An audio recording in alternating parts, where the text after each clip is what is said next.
لا حول ولا قوة إلا بالله العلي العظيم أعوذ بالله من الشيطان اللعين الرجيم بسم الله الرحمن الرحيم الحمد لأهله والصلاة على أهلها أما بعد فقد قال رسول الله صلی اللہ علیہ وآلہ وسلم فاطمۃ بضعۃ منی۔ محترم ناظرین اور سامعین، سب سے پہلے میں بطول اکیڈمی کے اراکین اور ممبران کے لیے دعا گو ہوں کہ پروردگار بحق اہل بیت علیہم السلام ان کی توفیقات خیر میں اور خدمات کے جذبے میں مزید اضافہ فرمائے۔ حضرات مومنین، آج 8 شوال انہدام جنت البقیع ہے۔ ہمارے مراجع اور علماء کی ہدایات کے مطابق اور اہل بیت علیہم السلام سے جو ہمارا لگاؤ ہے اور جو محبت اور محبت ہے، اس کے لحاظ سے آج یوم غم ہے۔ ہم آج جتنا بھی غم منائیں وہ کم ہے۔ 8 شوال المکرم کو آج سے 94 سال پہلے آل سعود کے حکم سے وہابی دہشت گردوں نے مدینہ کے 2 قبرستان کو منہدم کر دیا تھا۔ ایک تو مکہ معظمہ، جس میں جناب عبد مناف اور حضرت رسول اکرم کے بیٹے جناب قاسم کی قبر تھی، اور ہے ان کے قبے کو منہدم کر دیا، جن کی وجہ سے ہمارے آخری رسول کا لقب ابو القاسم ہے۔ جناب خدیجہ سلام اللہ علیہا اور حضرت ابو طالب کی قبور پر جو قبے تھے وہ منہدم کر دیے گئے۔ اسی تاریخ میں مدینہ منورہ کا مشہور قبرستان جسے جنت البقیع کہتے ہیں، اسے بھی منہدم کر دیا گیا۔ جو مزارات منہدم ہوئے، یوں تو ہزاروں اہم شخصیات کی قبور جنت البقیع میں ہیں، جیسے حضرت فاطمہ بنت اسد سلام اللہ علیہا، جیسے حضرت ام البنین مادر جناب ابو الفضل العباس علیہ السلام، یا اور دیگر امہات المومنین اور بنی ہاشم کی عظیم خواتین کی قبر ہے۔ البتہ وہ لوگ کہ جو زوجہ رسول بنت ابی بکر کی قبر کو جنت البقیع میں سوچتے ہیں، جیسا کہ آج ایک نقشہ بھی آیا، تو وہ غلط ہے، اس لیے کہ وہ دفن ہی کہاں ہوئی تھیں کہ ان کی قبر جنت البقیع میں ہوگی۔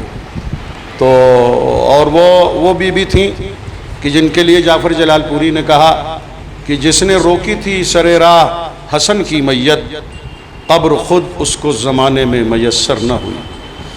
تو بہرحال جنت البقیع کے قبرستان میں جو قبور ہیں جنہیں منہدم کیا گیا، اس میں رسول کی اکلوتی بیٹی فاطمۃ الزہرا کی قبر، جن کے روضے پر، جن کی قبر پر قبہ تھا، منہدم کر دیا گیا۔ نواسۂ رسول حضرت امام حسن کے روضے کو منہدم کیا گیا۔ امام زین العابدین علیہ السلام، امام محمد باقر علیہ السلام، امام جعفر صادق علیہ السلام کے روضے منہدم کیے گئے۔ میں اس چینل کے ذریعے سعودیہ گورنمنٹ سے مطالبہ کرتا ہوں کہ وہ ہم محبان اہل بیت کو یا تو اجازت دے کہ ہم جا کر مدینہ میں اپنے ان معصومین کے اور بنت رسول کی منہدم قبر کو تعمیر کریں، یا خود تعمیر کا بندوبست کریں۔ اور ہم ہندوستان کی گورنمنٹ پر بھی سے بھی گزارش کرتے ہیں کہ وہ حکومت سعودیہ پر دباؤ بنائے کہ وہ جنت البقیع کے ٹوٹے ہوئے مزارات کو تعمیر کرے۔ عجیب بات ہے کہ ابھی ہمارے وطن عزیز جلال پور میں جو لاک ڈاؤن کے درمیان شب برات کا موقع گزر گیا، اور اس موقع پر قبرستانوں میں جو دفن تھے مردے اور مرحومین، ان کے اعزاء اور اقربا ان کی قبروں پر نہیں جا سکے، تو پورے جلال پور کی جتنی قبرستان ہیں اس کی انتظامیہ نے از خود ان کی قبروں پر شمع جلائی تھی۔ کاش کوئی مدینہ منورہ کے اس جنت البقیع کی قبرستان میں بھی جا کے بنت رسول کی قبر پر چراغ جلا دے، کاش کوئی نواس رسول حضرت امام حسن کی قبر پر جا کے شمع روشن کر دے۔ شہید محسن نقوی کا ایک شعر یاد آ رہا ہے، محسن یہ چاند اس لیے مجھ کو عزیز ہے، محسن یہ چاند اس لیے مجھ کو عزیز ہے، تنہا یہی چراغ ہے قبر بطول پر۔ محبان اہل بیت، بہت تاسف کا مقام ہے کہ روزوں کو منہدم کر دیا گیا، بالخصوص بیت الحزن یعنی رونے کی جگہ، جس کا پس منظر یہ ہے کہ اپنے بابا کی وفات کے بعد حضرت فاطمۃ الزہرا سلام اللہ علیہا برابر گریہ کرتی تھیں اور یہ مرثیہ پڑھتی تھیں، صبت علیہ مصائب لونہا صبت علی الایام سرنا لیالیا۔ اے بابا، آپ کے مرنے کے بعد مجھ پر وہ مصائب ڈھائے گئے کہ اگر دنوں پر پڑھتے تو وہ رات کے مثل ہو جاتے۔ دن رات گریہ فرماتی تھیں محلہ بنی ہاشم میں، تو اس محلے کے جو افراد تھے اور اصحاب تھے، انہوں نے آن کر مولا علی کی خدمت میں کہا کہ بنت رسول کے رونے سے ہمارے آرام میں خلل پڑتا ہے، ان سے کہیے یا دن کو روئیں یا رات کو روئیں۔ بس کیا تھا کہ یہ پیغام جب مولا علی نے حضرت فاطمۃ الزہرا علیہ السلام تک پہنچایا تو نہج البلاغہ کے خالق نے لاکھ سنبھال کے پیغام دیا، مگر پیغام کا جو اثر قلب بطول پر ہونا تھا وہ مرتب ہوا، اور کہا چیخ مار کے ہائے کاش اب بابا کی یاد میں رونے پر بھی پابندی لگائی جا رہی ہے۔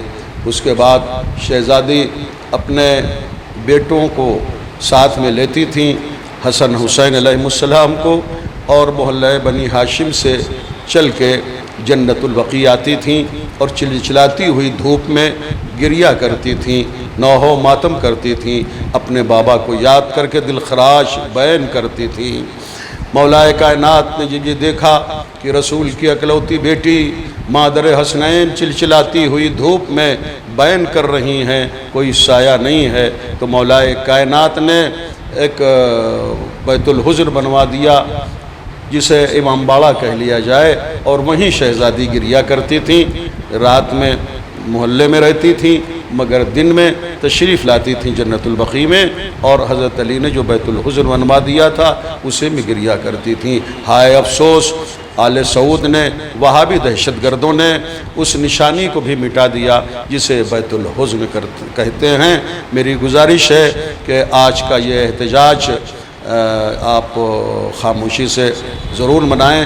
ہماری بطول اکیڈمی ہر سال کنڈیل مارچ کرتی تھی اور بڑی مسجد سے یہ احتجاجی جلوس جاتا تھا روضہ قاسم تک، جو امسال سن 2020 میں ممکن نہیں ہے، لیکن یہ کہ کوئی یہ نہ سوچے کہ ہمارے احتجاج کا فائدہ کیا ہے۔ ہمارے احتجاج کے دو فائدے ہیں، ایک تو ہم احتجاج کرتے سیرت محمد و آل محمد پر عمل کرتے ہیں۔ ہمارے ہر معصوم نے اپنے ہر وقت کے اور ہر دور کے ظالم کے خلاف احتجاج کیا ہے۔ شہزادی کا باغ فدق جب چھینا گیا تو ایک احتجاجی خطبہ دیا تھا جو آج بھی تاریخ میں موجود ہے۔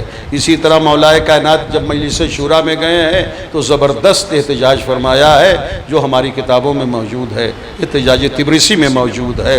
تو یہ احتجاج شیوہ محمد و آل محمد ہے، طریقہ اہل بیت ہے۔ اور دوسری بات یہ ہے کہ ہم اس لیے احتجاج کر رہے ہیں کہ اگر احتجاج نہ ہوتا تو شاید آج روضہ رسول بھی منہدم کر دیا گیا ہوتا، گنبد خضرا بھی ڈھا دیا گیا ہوتا۔ یہ 94 سال سے ہمارے زبردست احتجاج کا اثر اور دھمک ہے کہ آج روضہ رسول انہدام سے محفوظ ہے، آج گنبد خضرا انہدام سے بچا ہوا ہے۔ میری دعا پھر بطول اکیڈمی کے لیے اور ان تمام اداروں کے لیے ہے جو جنت البقیع کے سلسلے میں احتجاج کر رہے ہیں کہ پروردگار ان کو صحت و سلامتی عطا فرمائے اور ان کی توفیقات میں اضافہ فرمائے۔ وآخر دعوانا ان الحمد للہ رب العالمین۔